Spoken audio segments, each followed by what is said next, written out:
Hi, everyone, and welcome to Culture of Paint. In this episode, we're going to take a quick look at what's been going on in the miniatures painting world. And then for our main topic, Andy and I are going to be discussing army painting and the perceived pressures that can be put upon it. Now, Culture of Paint is aimed at a mature audience, so we might use explicit language and discuss adult themes. So let's talk about paint.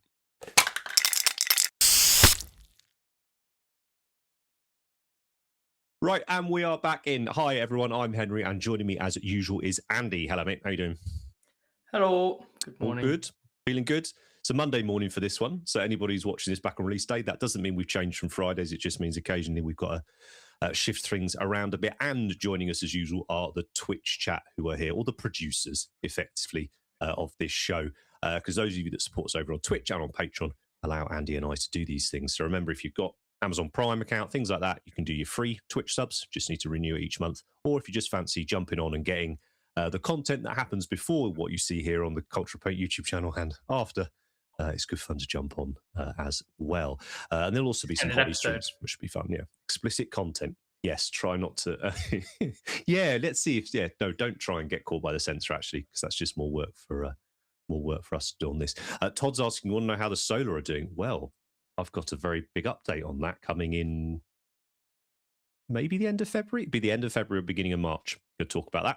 Ben and I were having a recent discussion on salvaging dead in the water projects, and I think there might be something to do with that one. But as I said at the start, the theme of today's show is army painting and the perceived pressures around it.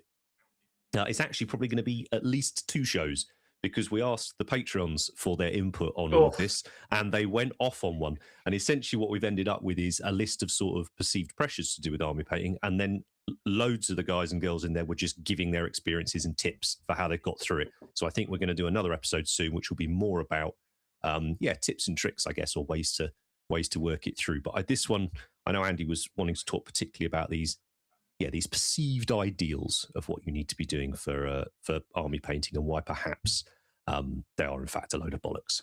So let's pop up. I can't even remember what thing we're looking at first. Slides. Are the slides working? Slides are working. But super quick, this lad. This big old chonker here that Games Workshop decided to release or show a picture of last week. Yeah, straight after the reveal show, was it? You've got to love that. In fact, I think there's other things, isn't there, they've done since the reveal show as well. I know a lot of people aren't keen on this. I got a few messages from people with the usual sort of hyperbolic, red hot takes. I think he's amazing. I really, really love him. And I simply love him because he's chonky and he's quite plain. And I feel like he's a brilliant basis to build your own characters off of. I don't know. You weren't keen and then have become keen. Am I right? I didn't hate it and I didn't love it, and I still feel the same. But it's all metallic, so they don't photograph well. And I feel like it'll be a good model in real life because it's cataphractii armor, right? Well, cool. Thank you for bringing that up. Chris Frozen, another great hobbyist and Twitch channel. You go check Chris' channel out. He did a little short on it. It's actually, it seems to be, it's Indomitus armor with cataphractii pads with pats on it. So he's done like a 360 and all of the details are Indomitus. It's just got cataphractii pads.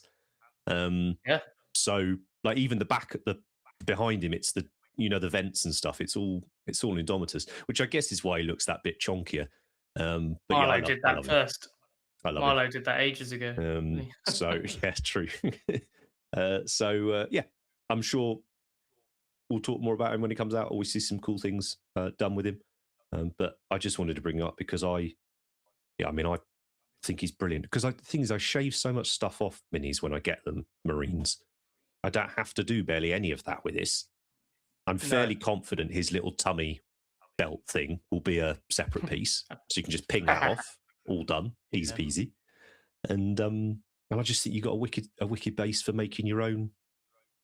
I don't know what they're called in 40k. Warp Smiths. That sounds right. I really like the hammer and power fist. Like, that's cool. I like that the hammer's got the slightly smaller head on it.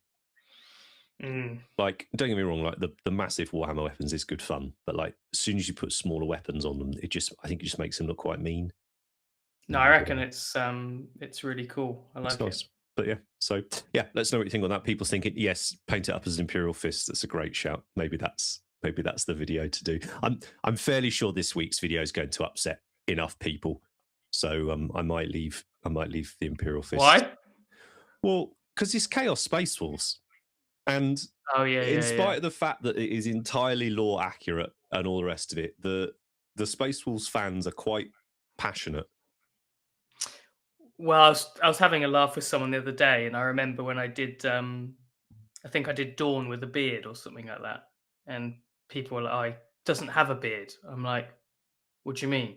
Like Oh, he has a razor with him at all times, and he's constantly shaved. Like, can Primarchs not grow their hair? Like, is it not possible? oh dear. Like they Dawn, can't have haircuts. Dawn with a beard though looks like that.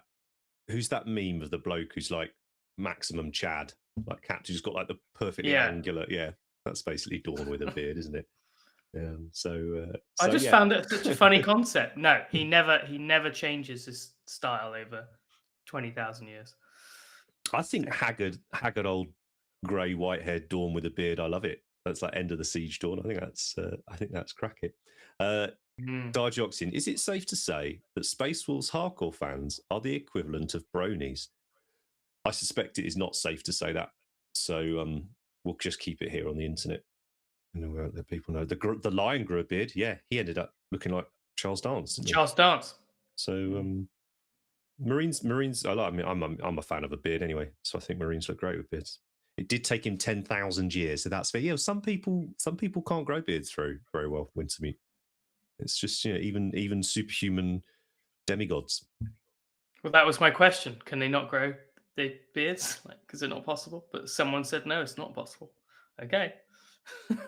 What you really you need to put like someone needs to do a Russ or something with a whopping great, like lose a badger in it type beard. Be good.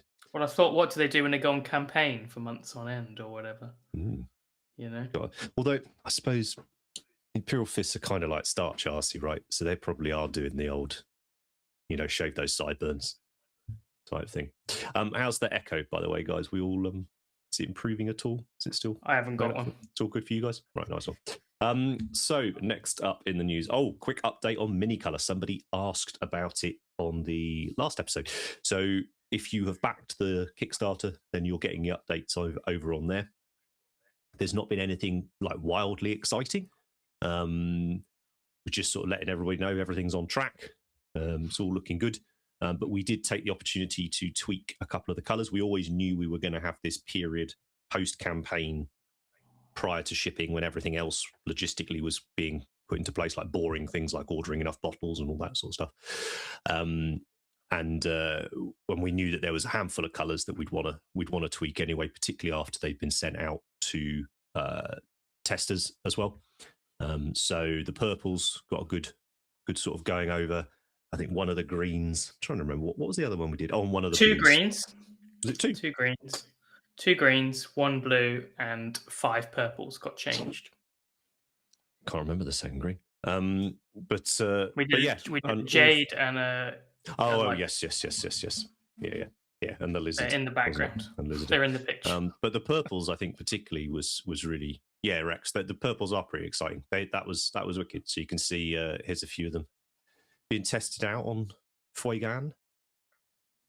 Well, a couple of them were too similar. So what we did is we took a step back and looked at the set as a whole, and I think we made huge improvements. A couple were tweaked, and then a couple completely changed. And I think as a set, it's much better. And we got a bit stuck on purple because at one point we produced 12 because we wanted to do 6 warm ones and 6 cold ones, and that worked very well. But we wanted to condense the main set a little, so we slimmed it down to 3 of each basically. And getting the 3 right was tricky, but I think overall we've ended up with a better set.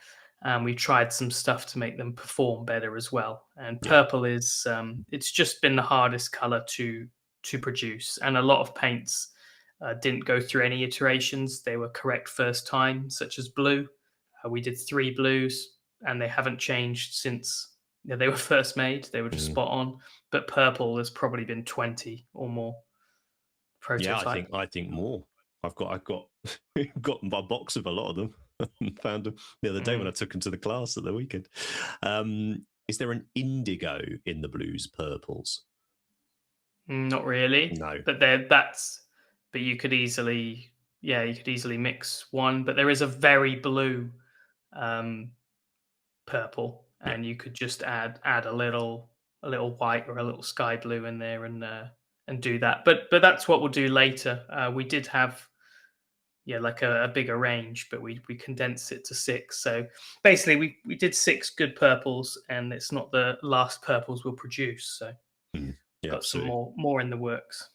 Yeah. Thanks, Kuna Callum, for subbing. Much appreciated, bud.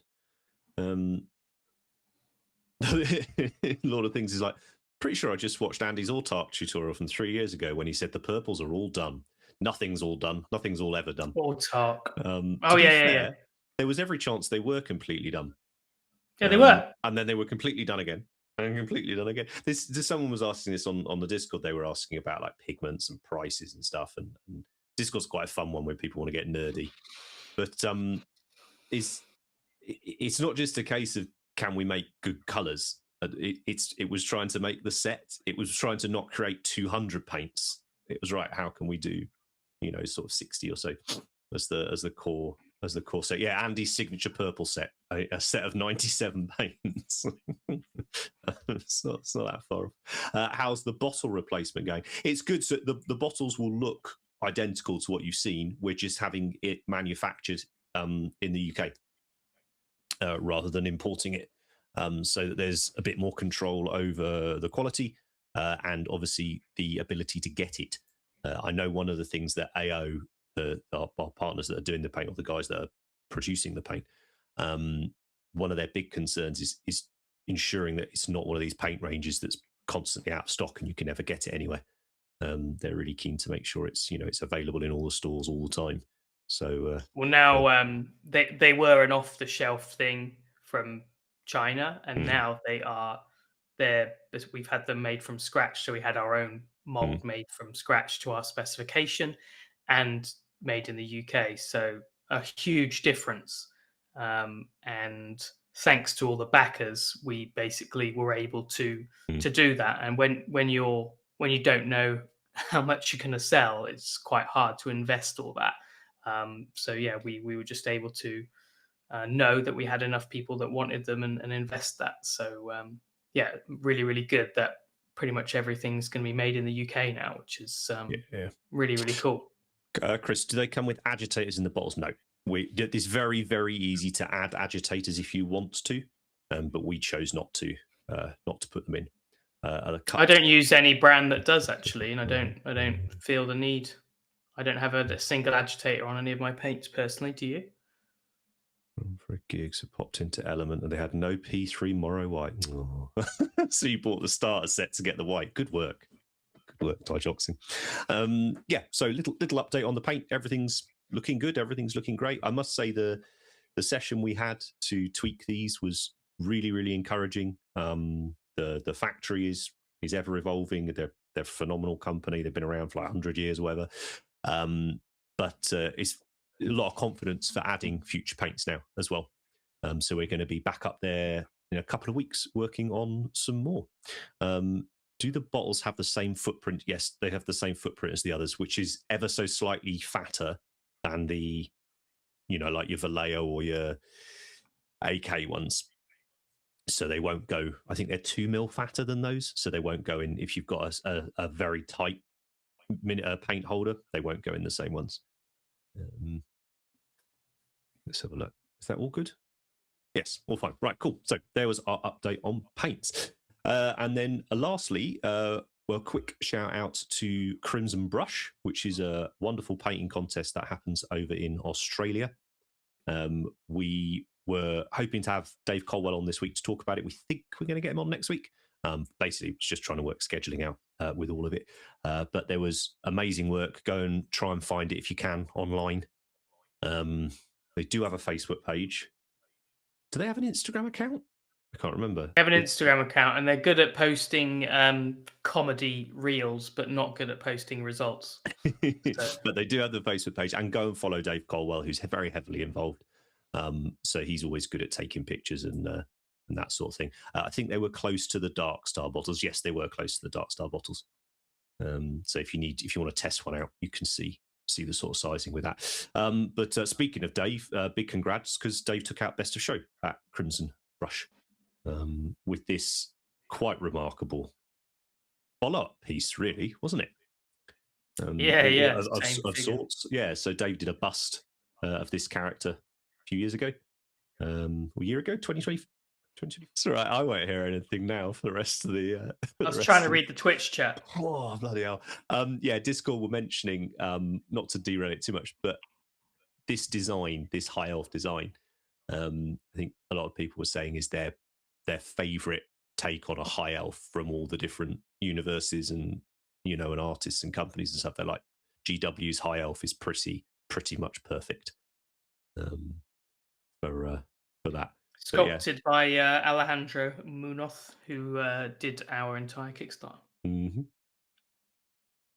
And yeah, and just wonderful. So hopefully we can get Dave on to talk a little bit about it soon.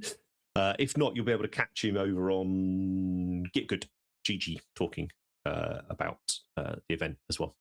But yeah, just wanted to shout it out. It's good. Crimson Brush has been going for quite a few years now, and we love the Aussies. We've been over there multiple times teaching. There's great little pockets over there. They're very, very supportive community, and actually they drive each other on a lot, particularly in the Melbourne area.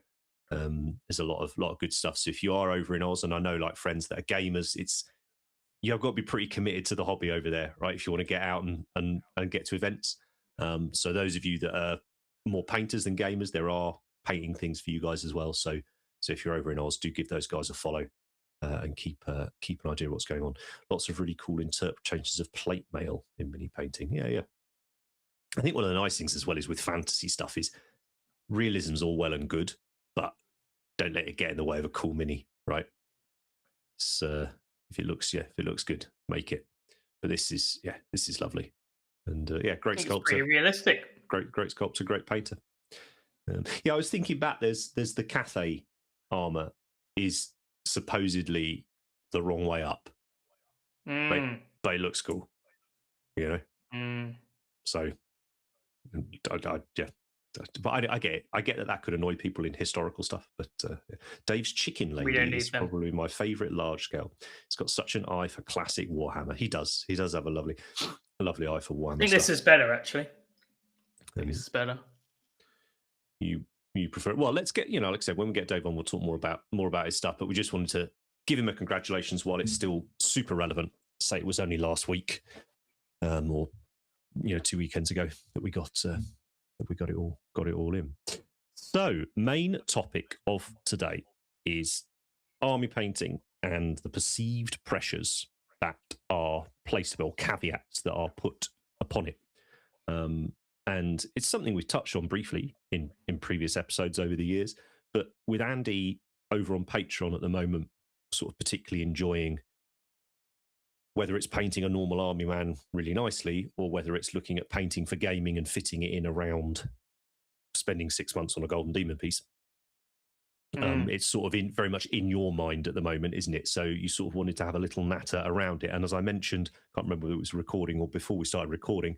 The patrons have gone off on one. So today we're just going to focus on the pressures, and then we'll do another episode where we talk about all the ways that we think the tips and tricks to get through painting an enormous project. So yeah, take it away, mate, because this week we've had you painting up a Blood Angels Scout over on Patreon. Yeah, well, it was an experiment to do Kill Team, actually. So I'm not really interested in Kill Team. It's not the game that I would like to play, but I think it's the only game probably that's possible for me at the moment. And my passion is painting one figure as good as I can, and I think I've spent 200 hours building something at the moment, and I'll probably spend 200 hours painting it as well. But it's quite lonely because you just sit and do that on your own. And I'd quite like to talk to some people um, over some gaming. So, yeah, I just don't think the big games are really possible for me, and the barriers are so high for them. And I'd really like to do Kill Team, and I wanted to try doing a scout, but in a very simple way. And I was quite disappointed when I looked at the Kill Team roster that you need nine of them, I think, maybe 10 scouts. And I immediately thought, oh, I don't want to do that Kill Team. 10 models. I thought it'd be 6, 7, 8, maybe, because they're Space Marines. Anyway, um, it was kind of a challenge to see how simply I could get away with painting a miniature, and it just got me thinking about things because someone told me I hadn't done any edge highlights, and I said no. Is that not okay? And they're like, I think it needs edge highlights, and I was like, I think it doesn't. So it just got me thinking about that crazy um, mentality of having to do something and having a step that's compulsory. And I think the thing is, I said it in the video, that if you look at this close up, I mean, it's this big for me on my screen. It doesn't look that great, and I'd take any critique. You could say, yeah, it looks a bit rubbish or whatever. But I had it in my hand. It's probably on my desk there, actually. And I think it looks so great. Like, the red is really popping. Um, I think you can't tell in the picture as well how small the battle damage is. Like, on the yellow casing of the bolter, it is tiny. It's really, really small. And it probably doesn't look small in the pictures. But yeah, I'd be very, very happy playing a game with these. And yeah, there's very few details and very few highlights and stuff like that on it, but I think it absolutely works. But yeah, just some stuff I've heard people say in the past, and just made me think about that. But yeah, this was just trying to paint as simply as I could, really. So it's just no airbrush, no dry brush, no edge highlighting. Basically, I just did nice clean base coats, and I did some highlighting on some areas, but tried to really hold it back. And I tried to paint the face half decent. Because it's a face, basically. And the same with the base as well. I didn't put any effort into the base. I just stuck some grass on it. So yeah, I think it's as simple as I would like to paint, but it was an interesting experiment. Comparing it to my Swooping Hawk as well, where I rendered all the panels, that was the kind of the point, really. Because I considered doing an Eldar Kill Team, and I don't know why I haven't done an Eldar Kill Team, but I think it's because I would like to do them and render everything nicely. And there's 9 of them again, because I looked at the Corsairs, and just 9 models. It just feels like a mountain to climb for me. So yeah, any thoughts on that? Yeah, well, yeah, tons. I mean, you and I often talk about this, and I completely agree on the head thing. By the way, I think it's always nice to do a decent job on the faces. Certainly something I started doing a lot more of on the YouTube videos. Is it's quite nice to have one element that you do actually spend a little bit of time on. Sort of, not inordinate amounts of time, but I think it's a lovely way of. It does an awful lot of work. People, the old adage, isn't it? Faces and bases. It's true. So I just wanted to pick up on that edge highlighting thing, because it's something we've spoken about before. When you say you don't need to edge highlight, what are you specifically talking about? The armor of a Space Marine, really. I think that and Eldar, anything similar, but a lot of Games Workshop miniatures, which is the most popular game. So when we're talking about gaming, it's a lot of Warhammer. Space Marine's the most popular faction, and it's how do you paint your Space Marines? And I feel, yeah, people think there's a pressure to paint all of the highlights on the edges of a Space Marine armor. And a lot of experiments I've done over the years, I personally prefer them without them. And I did own a Ultramarines army which had edge highlights on every single edge. And I remember at the time feeling like I had to do that, or people would think the army was rubbish, basically. And I definitely don't think that anymore. I prefer the look without, personally. But you have to replace that with something else, whether that's some kind of rendering on the armor, maybe. And for me, it's battle damage and weathering, and I really like how that looks. Sorry, mate, I lost my headphones midway through that. But I'm assuming you were saying that it doesn't have to be light stuff on the edges; it can be dark stuff. No, but yeah, I said I replace it with battle damage, and I prefer that look. But I remember. Oh wait, I just remember feeling the pressure to have to do it when I painted my Ultramarines army, and I thought everyone would think my army is rubbish if I didn't highlight the edges, and I just don't feel that way at all now. And I would just hate for people to think that.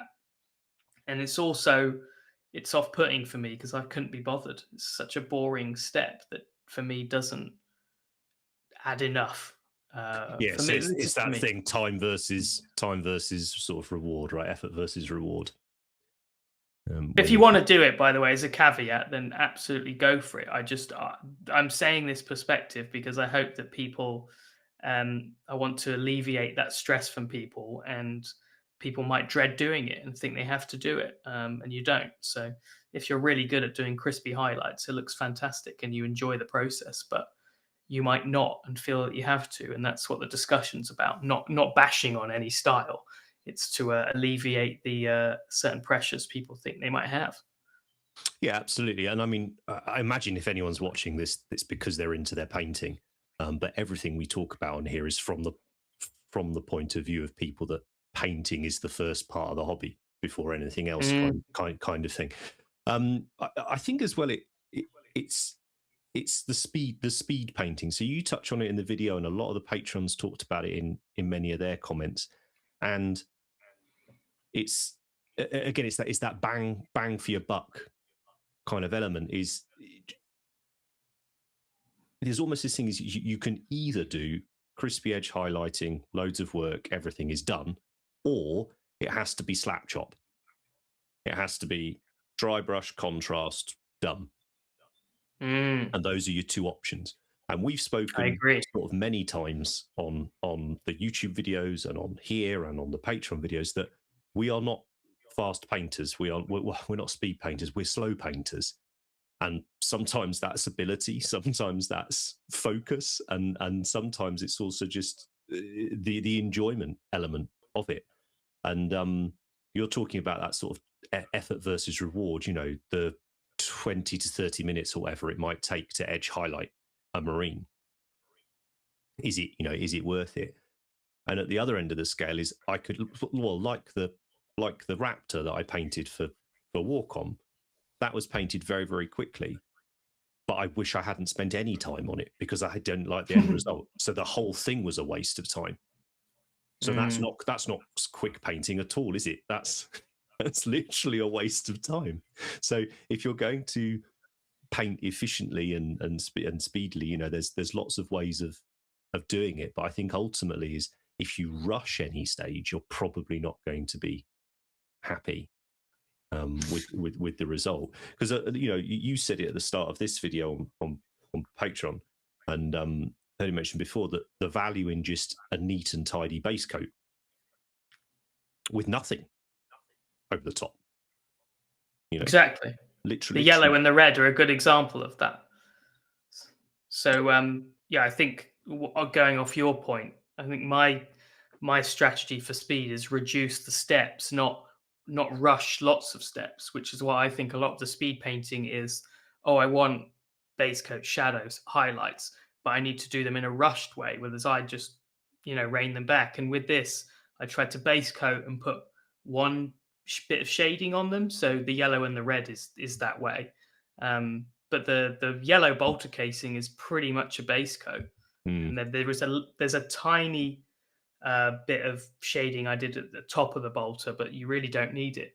And then yeah, the battle damage is actually what breaks it up and makes it not look plain. But it is basically just base coated yellow, and I think it looks great because it's surrounded by black.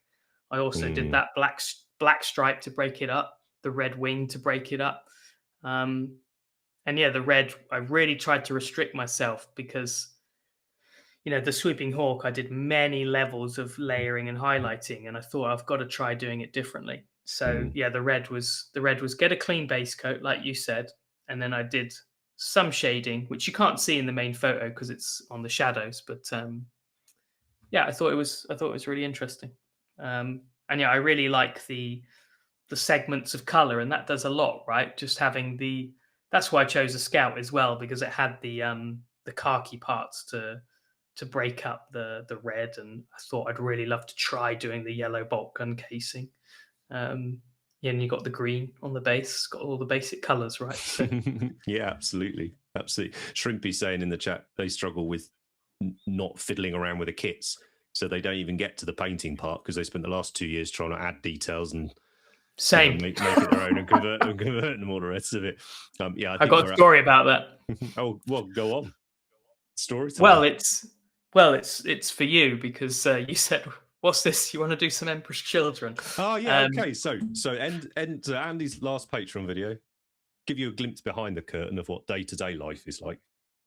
Andy was going to do, I can't remember what it was. What have you said? You're going to Corsairs, Eldar Corsairs in the video. And I wake up to a text today saying, I'm going to be working on those Emperor's Children kill team. So tell me more. what's occurring? I was so happy with the Swooping Hawk. Do you want some, by the way? Or have you got them? I've bought them now. You bought them, okay. Right. I needed them very quickly. Okay. But I got my eBay hack. I'll tell you, I got my eBay hack singles, £4.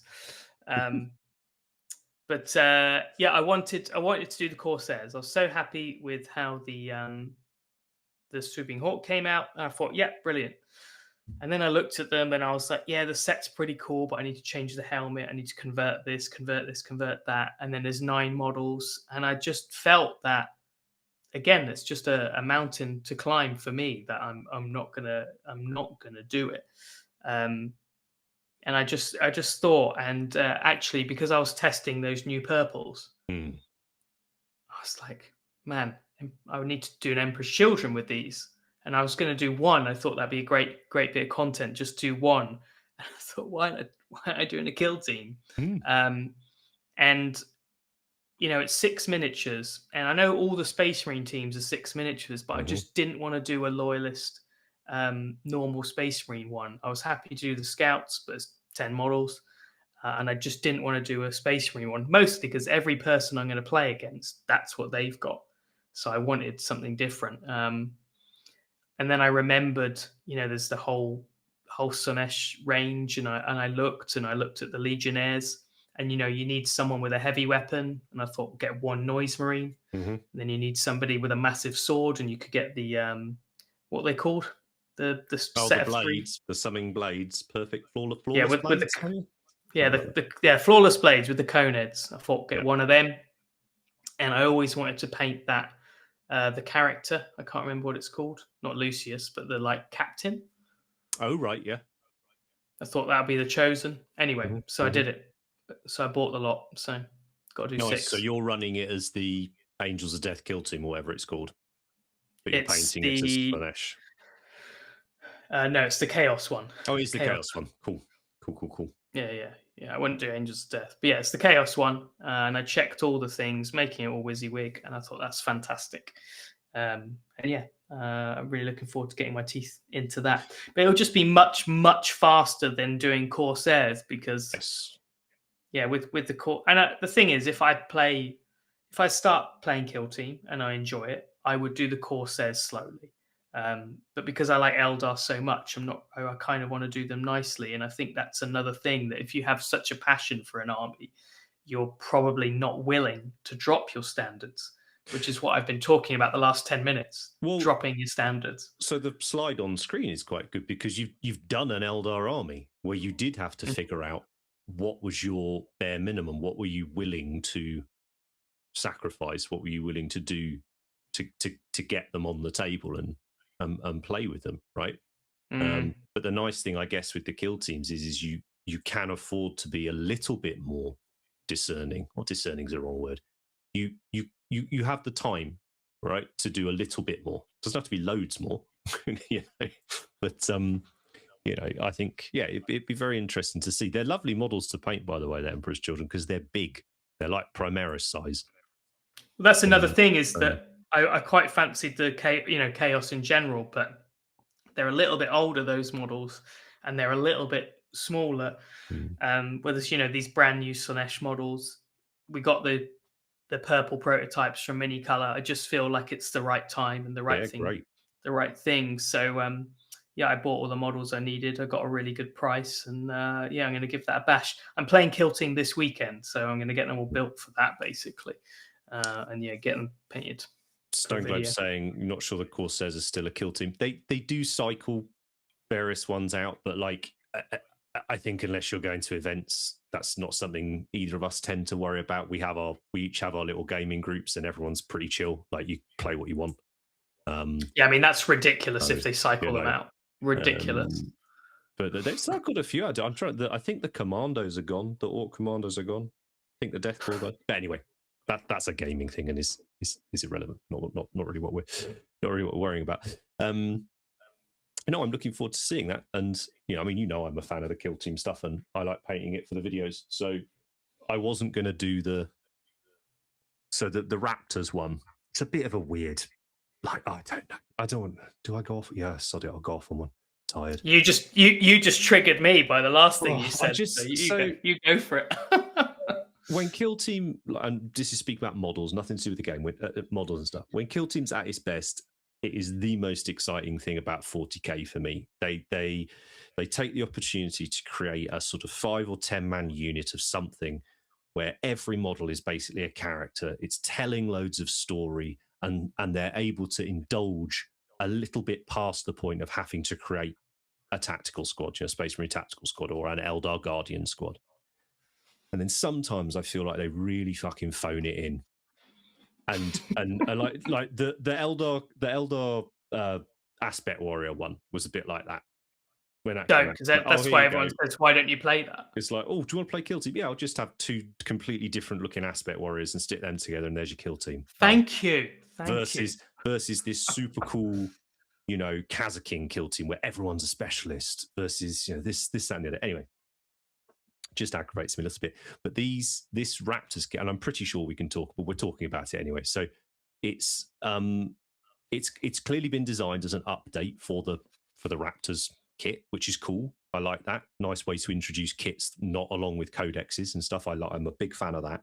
And the kit is done in such a way that you can make them all Raptors, or you can make them all whatever the other things are called, Warp Talons. So the slightly more weird ones that everyone would do with lightning claws. And then there's also the additional bits in it that allow you to make the operatives for a kill team. Whether or not that gets carried over into the 40k rules or not, I don't know. I don't care. It's not something I'm sort of involved with. But that's really cool. So you've got this 5-man box is pretty good. It's a bit like the Scouts. They've managed to tread that line between updating a core box and making it a cool kill team. And then they just stick a random Chaos Lord in with it, because you've got to have 6 models. And it just it felt really tacked on. It felt, I think the sculpt Because it is really underwhelming. I think it's very uninspiring compared to how cool the Raptors. And don't get me wrong, like the Raptors box is fucking awesome. Like if anybody's into Chaos, get the box. Just even if it's just for bits, you'll build the 5 dudes in there, and there's so many extra bits in there. And there's really cool. There's loads of weapons, there's loads of heads, loads of really, really good stuff in there. I think it is a brilliant, brilliant kit. I will be going out and buying another box, 100%. But yeah, I don't know, like the Chaos Lord was like, ugh. So I was like, well, I'm just going to paint these Raptors for the video, the 5 of them. And then I was like, oh, for goodness sake, like do one more model, and then you've got another kill team to pop in the cabinet and play games with. And long story short, it's not even that short, is it? I'm really pleased with what I've done with him, so I can't wait to show people on Thursday when the video comes out. But yeah, I beg your pardon for going off on that tangent. Well, no, I think that everyone says, "Why don't you play Blades of Cain?" And it doesn't feel cool to me because every model's the same. It's my striking scorpions from my army, and then I'll have to have 2 banshees. What? That's not a kill team. Like it's hard. And yeah, you can say I'm being really fussy about it, but yes, I am. So I just but this is I just want yeah. Yeah, but you are fussy I want because a proper again, kill team. it's time, right? It's all going to be investment. Even if we're talking about painting these things to a relatively speedy end result, it's still an investment of time. That is still time that you could be spending on something else. Yeah, I for enjoyed me, that Fellblade the other week, but I'd rather have spent the time painting 3 smaller tanks. yeah, for me, painting anything is actually quite a big deal, which Mm. maybe people find it hard to believe because we seem to churn out figures and do it professionally or whatever. But every single figure is quite a big choice for me, and it takes a lot of time, and there's so many things to do that it really has to be important for me.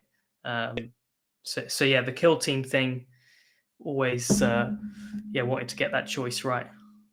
Well, I'm very excited to see it. I love it. I think it's a brilliant way of engaging with 40k. So I'm looking forward to seeing your space perverts. I think they will look awesome in our purples. I really do. They yeah, Not pink as well. really Not good. doing the pink one. You're gonna do more like the heresy purple type color. Yeah, on the More that actually, sort of vibe. it's on the front of the Eldar Codex. There's a dead one, and I really like it. Nice. Do you know the one? I don't. Has it got like turquoisey highlights on it? No, No. Okay. I'm looking forward to purple. seeing it. No time for anything less than 9 out of 10. Yeah, that's completely agree with you, Uplovin. That's my attitude towards the stuff. But equally, that doesn't mean everything you do has to be the absolute best of your ability, display level, best thing you've ever painted, blah, blah, blah. It just means you have to want to do it, right? That's how I feel. Mm. Now, let's jump on to some of the things the patrons have said. And oh my goodness, I didn't. I should have put that text bigger. Didn't look like that when I was doing the editing. Well, I can read it. there's a lesson for the future for me. Right. So as I say, I broke it down. There were 30 or 40 comments on there. I say loads of them were people really, really nicely going into sort of things, blocks they'd come up against and ways they got over them, sort of thing. So I've just gone through and picked out the few things where people have talked more about what we were saying, those perceived pressures, things like you've got to drill your barrels, you've got to do edge highlights, so on and so forth. So Andrew said, no one ever talks about the hardest part of army painting is that you actually have to play the game to get your army painting judged. And I think he's right. And this might not seem like an obvious pressure before you begin it, but I can't count the amount of times I've sat there and painted something under the painting lamp to what I thought was the correct level, for want of a better word, or execution, and then I've gone and played a game with it in a club or someone's living room with a crappy overhead light, and down 3 foot away, and the whole model has basically disappeared. So, yeah, that I put too much pressure on myself to paint it quote unquote nicely. And actually, what I maybe needed to spend more time thinking about was, color choice and base and things like that. Yes, all caps was not a good idea. I agree, Wintermute. It was not. So yeah, that was interesting one, Magic. Rob did a fantastic post, loads of info in his, but I thought I'd pick this bit out for it. So being both a slow painter and one who dislikes most speed paint methods like slapshot, again, I love a bit of slapshot, but depends on the project. Alongside not getting consistent hobby times created a real pressure for me around painting an army in time for rules. And I hadn't ever really considered this because I play so infrequently. This hasn't ever been a particular issue for me. I don't know whether it has been for you. Yeah, he's saying absolutely. how he didn't finish his 2K army before the next edition came out. And therefore that was really demoralizing, as it meant, does he have to start doing a load more models to now make a game legal force again? And I hadn't really thought of it like that, because it is a big commitment, an army. And someone else mentions, it always takes longer than you think it will. But there's that. I hadn't even thought there was that time pressure now of getting it done for an edition. Well, that's what annoys me the most. I mean, if it's true that you can't play with the Corsairs anymore, that is obscene to me. There's such new miniatures. And yeah, if there's no kill team rules for them, then that really triggers me because well, you I get don't know. with that. I mean, I only need to say that because I do play a bit of kill team, but essentially, they get the rules, so they've got rules for this edition of the game, but they won't be getting any updates at all, and That's fine. they're no longer sold as a kill team. So if you want your cards and you want all those sorts of bits and bobs, I mean, I think you'll still be able to get it on the app, I'm assuming. It's fine. But if you But yeah, can't use them at all, then that's really irritating. I know events will limit what you can use, but I again, never want to do an event in my it's life. not an issue. It's not an issue for many people. But yeah, I thought it's a really interesting one, bro. I had never considered the time pressure of an event, as in sorry, not an event of an edition. Stephen, I love this one. Working for GW has impacted my opinion of what a good-looking painted army is, and has made me realise that I hold myself to too high of expectations. And I think this is probably true for most of us that dig the painting. Most of the regulars at the shop are not edge highlighting. They're not adding battle damage or OSL or high level details. They're blocking in colours and popping some washes on. So even when he does a rush job for a demo set, people are impressed. I think Love it. any amount of details beyond slapping a wash on it is going to be impressive to most air quotes gamers. So long as I'm happy with the results and either achieved what I set out to or learned something new, I see the army as a success. So again, I think that's a very eye-opening sort of thing, isn't it? To happen. Well, an army is success if it's got paint on every bit of it and you're playing a game. That's the success. And you can do better ones and quicker ones, and I think you have ebbs and flows, right? I mean, if I had to paint an army again, it goes back though, dude, to what you were saying. I was saying earlier is that okay, you've got 3 months to do the army, so you get it done. It's that fear of you do all of that and then you're really unhappy with the result. And you've just wasted 3 months and I say wasted, and I do think it is wasted because to have got it there in 3 months, I'm going to have cut corners. So I'm almost certainly not going to have improved an element of my painting. I'm at a level now where I feel like my time with the brush is pretty excessive. So like motor skills and stuff, I think I've probably got the finest motor skills I'm going to get. So that's not necessarily going to improve with more painting. And if I'm trying to get it done quickly, then I doubt I'm going to be deciding to improve on a technique. I'm almost certainly going to be falling back onto tried and tested recipes, this, that, and the other. The only way I can see it sort of going is I talked about it with the cathare bit, was sort of spending more time in the prep phase and the theory phase and thinking about that. But that's probably my biggest fear at the moment is I've maybe got one army a year in me. And I don't think I've got probably more than 10 years left of painting. So, like, what if I waste an entire year of painting time on this bloody army that I don't like the look of? I hate it, mate. I hate it. Well, there is, we could go deep into the human psyche, but Ben, our head of commissions, hates his Imperial Guard army. And every single person that's seen it likes it. And I'll always remember we all met up for some gaming and there were 6 of us, and everyone thought Ben's army was the best by far, like not even close sort of thing. And he hates it or says it's not any good or whatever. And that's a problem sometimes, is that you could just think, well, I could have done this and I could have done that, and it's so hard. But that's with all miniature painting, whether it's for an army or it's for a competition stuff, being happy with it. But I feel with army painting, you have to let go a little bit, because it's what it's for. It's for gaming, right? And I think when I did my Eldar, like, I'm absolutely not happy at all when you look at it on its own, when you look at it in a picture. But from experience, I knew that when I started rolling the dice, I would forget, because I would just be thinking about winning the game, right? And that is what happened. I did the Guardians, 20 Guardians, and they're just basically base coated, no details. And I was like, oh, these are pretty rubbish, on the painting desk with the bright light. And then I put them on the table. All I can see is the tops of the heads. So all I can see is a bit of a top knot in pink. I didn't care. Started rolling dice, and then they got blown away in one shot and took them off. And I was like, I'm glad I didn't edge highlight them, because they're all dead. So yeah, absolutely. It's very personal, though. I think was where I was heading. It is, the standards you hold yourself to, how much you care about painting.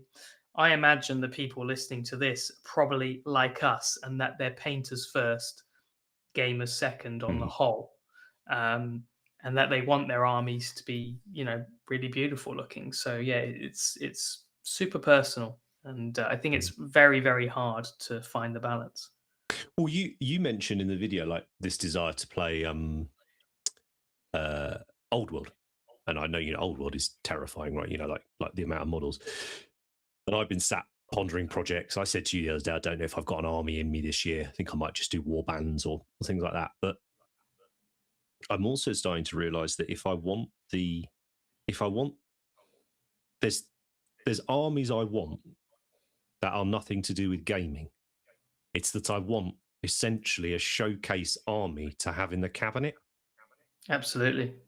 So therefore, the pressure on that project is completely different to, right, we've got a gaming weekend booked in 6 months and we're all going to play 2,000 points of Old World. Well, maybe I should be doing a completely different thing for that than this Shelf Queen showcase army. But it's still theoretically army painting, because I don't want to be painting this Shelf Queen army to competition level, because you'll be dead by the time it's finished.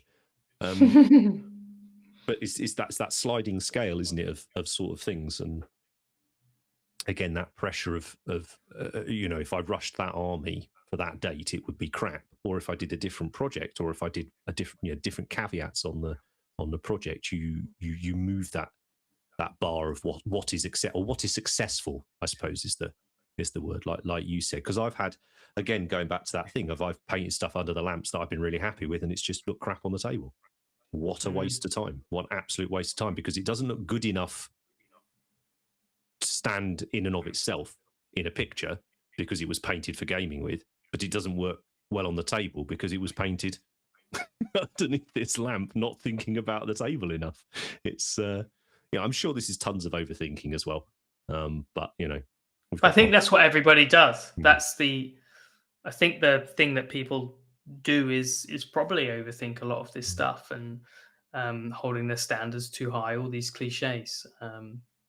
It's so hard to balance everything, and I think you've also got to adjust your painting style to the army. Yes. And I really like that Stormcast that you had on the slide, and I feel like I wouldn't change hardly anything about it. And actually, reminded about this one because Oscar did one. He copied the video, and it reminded me how much I loved this. I really enjoyed painting it because it couldn't have been much easier. But I genuinely love how it turned out. And this is obviously just metallics, and I experiment doing all the battle damage with oils, not with acrylics, because I think the slight translucency of the oil looks better over a metallic. Yeah, and I love how this turned out. But I could have done, if I wanted to play Age of Sigmar, this army would be so feasible for me, and I think for anyone. I really like it, and I think picking the right army and then designing the scheme with the compromises you're happy with is a big one that we'll probably talk about when we do the tips episode. Yes, yeah. There's plenty more to talk about in that one, but I think you're right, and you said then about adjusting the army and adjusting the paint style to the goal, and we've said it loads. Like metallics are just the best for gaming. They just do so much work for you, and look so good on the table. And it's something I've been looking at with these war bands. Is I prefer grimier, grittier, darker stuff, and I don't think it translates terribly well to large armies. So the current plan in my head anyway is if I want to be doing armies at the minute, I'm going to try and lean more into brighter colors and more into styles that perhaps I don't enjoy looking at super up close. Looking at various sort of higher contrasts and those sorts of and other techniques, which I'm quite looking forward to, and then keeping the grimier stuff for models that are designed just to be looked at on the shelf or under a lamp or in a photo. So yeah, We will. You're right. It's going to be a much longer episode, the the tips and tricks one. So Raid said, I always feel like my army needs to be painted to the standard of what I see on Instagram. I see people with armies that are so detailed to high standards, like Raptor Imperialis, Ultra Matte Varnish, Darren Latham. However, I feel that since you see it all in one place, it's hard to remember that these are often painted over the course of 5+ years of pure dedication to one army. Whereas he's trying to paint things that are more so good looking gaming pieces. He liked our army painting videos, such as your Eldar and my Old World vids, to try and sort of, find that middle ground. So yeah, and that was a point that many people brought up. Was one of the biggest perceived pressures was social media and seeing what you assume is meant to be a good painted army, when in fact it is. It's wildly unrealistic for most people. That's what I tried to do in the scout video. Is I hope the point of that was to show something that wasn't that great. And you can say, oh, whatever, humble brag, whatever you want. But when you watch the video, I base coat something and I shade it and it's finished. So no matter what, it is simple, and that is a fact. That's not an opinion. The bolter is blocked in yellow and then chipped. So that's the point. But that's kind of what I really want to try and do with those things. Because I just hate the thought of people feeling that pressure. And I want to go balls to the wall and paint the best thing I can for the Golden Demon and stuff like that. But I also want to do stuff like this, and I want to do content like this that makes people enjoy the hobby.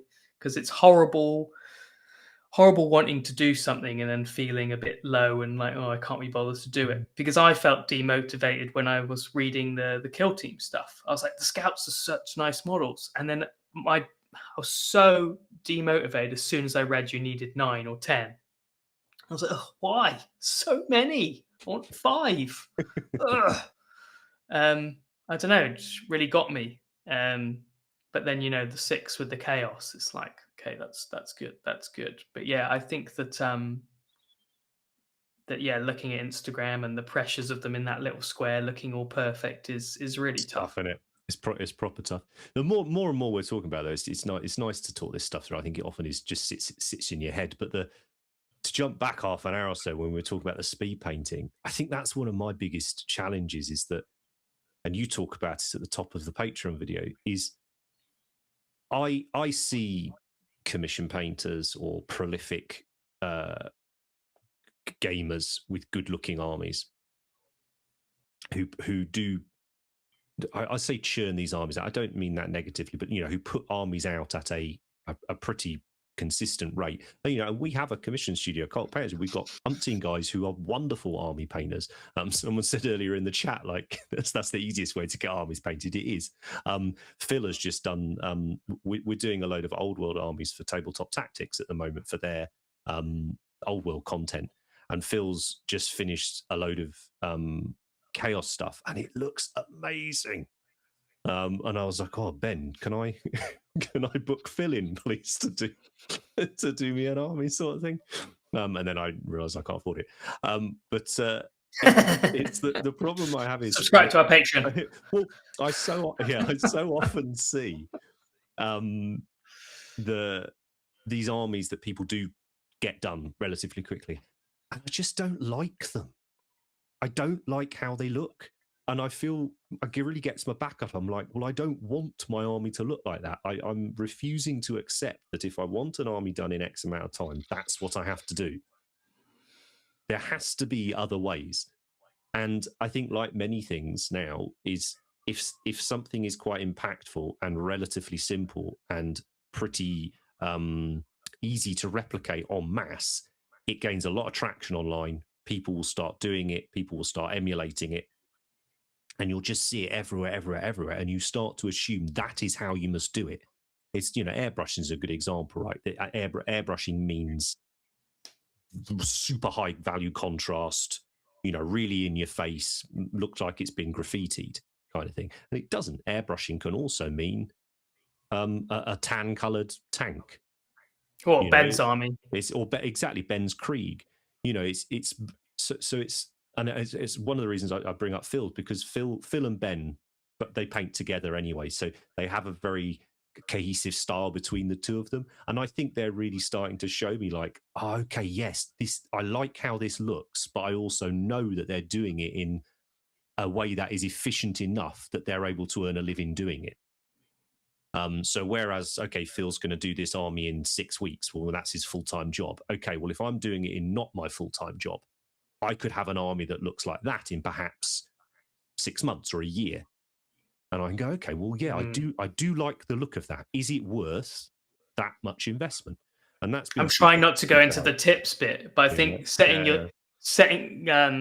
going back to this, where yes, some people do have these amazing armies, and they have taken 5 years. I spent almost 3 years on my Ultramarines army, and I did nothing else, nothing. And it was all your entries and everything, wasn't it? Your yeah. And I think that you've got to not be like, I'm going to speed paint this in 24 hours, which are the worst YouTube videos ever. But it's like, yeah, not 6 weeks, not 6 years, but like, why don't you do the whole year on this, or 6 months? Or you've got to find something that's not crazy. And going back to that addition thing, you've got 3 years. So, new 40K comes out in the summer. We've got 3 years till another one, which really makes me super annoyed. But so what? You've got a year to do your army, and then you've got 2 years of gaming with it before they destroy it. But maybe that's a time frame that could work, right? Yeah, absolutely. Oliver's made a point. I really, really liked this one because I hadn't considered it. The idea of batch painting, and again, the sort of perceived rules around batch painting. And I have discussed it previously, but not as succinctly as and well put as Ollie's put it. I think for me, batch painting is good, but you have to make sure you limit it. Take the Skaven Tide clan rats, for example. I did a set of 10 in a batch, which took me far longer than doing 5 batches of 2 rats. It's brilliant, right? It's working out what works for you and getting that gratification for finishing 2 models 5 times rather than having to wait till you've finished 10 to get any form of thing. So that's touching on tips, but again, I thought it was worth saying, even these perceived rules of things like batch painting, there is flexibility within them. There is nuance within them. To what you can do. Agreed. Courtney, I see a lot of my friends never finish painting armies because they think they have to paint everything to competition or higher level the first time around, instead of painting to a basic level and then working on things over time. Love this. That's a great shout, and it is a thing, isn't it, that people often say, "Oh, I block it all in and then go back and work on it." And I used to think that was bollocks. And now I've actually started doing it, going back to older paint jobs. And you remember I did a few years ago, I did that House Malanax Night Lancer. And it looks all right. But I know another 10, 15 hours on that, and I can make it look really good. And I'm thinking of doing it for a video, sort of just going back to a model. But Courtney continues, there's a huge misconception that an army can be painted to a really high standard in a very short amount of time for those of us that aren't content creators. Life happens for most of us, and it isn't realistic. I would also say, Courtney, that those of us that are content creators, some of us anyway, like Andy and I, it's harder. Also can't do an army in a very short amount of time. It's harder because you can't do the same video every week. Yeah, so some people can. We can't. We've tried. God knows we've tried. Dan, self-imposed pressure on an army painting is a killer, and absolutely his worst hobby habit. A resolute refusal to lower quality to achieve an outcome within reasonable timescales leads to burnout. So yeah, again, going back to that that setting expectations type thing. But I think it's worth saying we're talking about all these perceived pressures that others put on you. Drill your barrels, do this, do that. And there's always going to be, I think, as painters ourselves, that internal pressure. And for me, like, it's just, you've got to get mates, and you've got to get mates that just tell you your painting is great. Okay? Don't need feedback. You don't need tips. You don't need ones that also shit on your paint jobs, which is also valuable as well to keep you grounded. But you just need that mate that you message it to and he goes, "Oh, dude, that's awesome." Right? That's they're worth their weight in gold. Find those people. And then finally, Dungeons and Dragons, he finds that the main pressure for army painting is about 20 to 25 psi. Wrong. 35 or GTFO. And I thought that was excellent. She's been watching the videos. 20 psi, you might as well blow it yourself. Unbelievable. I did an airbrush class this weekend up in Cheltenham, and someone was like, "Oh, my paint's getting really splattery. This doesn't seem right." And I looked 15 at the paint. psi, was it? Well, no, I looked at the paint and I was like, "Oh, it could be the paint. Like sometimes blues are quite tricky airbrush paints." And I was like, "Oh yeah, maybe." And I brought it over and I sort of sprayed it on my hand, and it was like a fucking gnat's fart, like on my hand. I was like, "So what pressure have you got it at?" He goes, "It says 50 psi on the compressor," and I was like, "I think we need to clean your airbrush, son." And yeah, a good stripping out of the airbrush, a good deep clean, and turns out, in fact, yeah, everything was fine. So yeah, how was 50 psi? That sounds great. It was like sandblasting your model. But I like that. Right.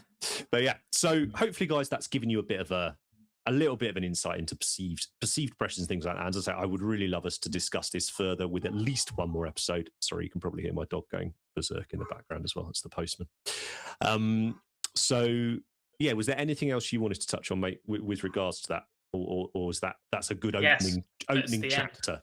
A good opening chapter for what I think will be an ongoing thing? Well, I wanted to just quickly say on Courtney's point, if you're not a content creator, and actually for me, because I'm a content creator, I didn't finish my Sons of Horus because I did the video for how to paint Sons of Horus, and then I had to do a video about something different, and I didn't quite finish that army, so that made me a little bit sad. But I could try and finish it somehow. But I think we all have very personal struggles with this army painting thing. I think we need to read more comments and then curate some stuff and come back with the tips. Yeah, there are many, and I think it might be more than one episode. So we can break it down into sort of, I don't know, prep work and then the actual work itself, maybe something like. Well, if I do this kill team, we can do some conclusions. And keep doing kill team, mate. I love to. I've got a more time warband coming in March, so hopefully I'll be able to look at the fantasy version of the site, because since doing those kill teams for the channel, maybe 18 months ago I started doing them. It's been brilliant. Like it's been a lovely way to engage, and they are some of the few models that I've done from videos that I have kept and are on the shelf, and I look at them and I go, do you know what? They're fine. Like I like playing with them. I enjoy putting them on the table with my buddy Dan, and we play some games, and they look good.